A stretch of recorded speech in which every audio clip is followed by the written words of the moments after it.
questo che cos'è? Un delfino. Dove lo mettiamo noi? Oh, bene.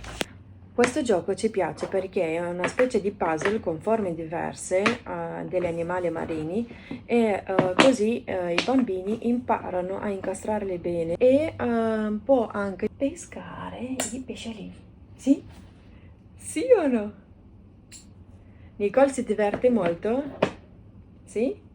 Perché a lei non piace proprio pescare in modo tradizionale, se no in modo più facile per lei. Sì? Come si fa?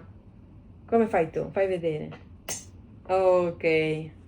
Sì. Un'altra cosa è che qui potrebbe anche riconoscere meglio i colori, perché ce ne sono vari, c'è verde, rosso, rosa. In più questo gioco ci permette di insegnargli i nomi di tutti gli animali marini che abbiamo in questo gioco. Sì, bravo. Questo cos'è? È il delfino. Poi cosa abbiamo lì? La balena.